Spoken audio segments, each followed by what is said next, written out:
মাত্র 3 দিন দুপুর 12টায় একটি আমল করুন, ইনশাআল্লাহ আপনার সব দোয়া কবুল হয়ে যাবে, গোপন রোগ দূর হয়ে যাবে, পেরেশানি দূর হয়ে যাবে, সংসার থেকে অভাব অনটন দুশ্চিন্তা দূর হয়ে যাবে। যারা ঋণগ্রস্ত আছেন, যাদের ছেলে মেয়ে কথা শুনছে না, বিদেশে গিয়ে আটকা পড়েছেন, দেশে আসতে পারেন না, বিদেশে যাওয়ার জন্য লাইন দিচ্ছেন কিন্তু যেতে পারছেন, আপনারা এই আমলটি করুন। আল্লাহ তাআলা বলেন ওয়ালিল্লাহিল আসমাউল হুসনা ফাদউহু বিহা, আমার কিছু সুন্দর সুন্দর নাম আছে, সেগুলো দিয়ে ডাকো।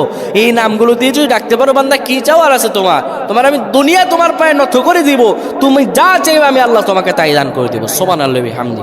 প্রিয় ভাইরা আমার, যখন আপনার দুপুর 12টা বেজে যাবে, জোহরের ওয়াক্ত, সেই সময় আপনি সুন্দরভাবে ওযু করে নেবেন, পবিত্র জামা কাপড় পরবেন।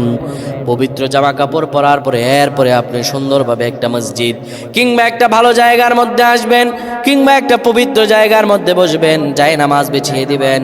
সুন্দরভাবে আপনি পবিত্র পরিচ্ছন্ন হয়ে যাবেন। পরিচ্ছন্ন হয়ে যাওয়ার পরে এরপরে আপনি সুন্দরভাবে কিবলামুখী হয়ে পড়বেন। ইয়া রাহিমাল মাসাকিনিন, ইয়া রাহিমাল মাসাকিনিন 7 বার পড়বেন, 7 বার দুরূদ শরীফ পড়বেন, 3 বার সূরা ইখলাস পড়বেন। এরপর আল্লাহ তাআলার কাছে দোয়া করবেন। আপনি দোয়া করতে দেরি হবে, আমার আল্লাহ রব্বুল আলামিন আপনার দোয়াগুলো কবুল করতে দেরি হবে না। সুবহানাল্লাহ বলেন।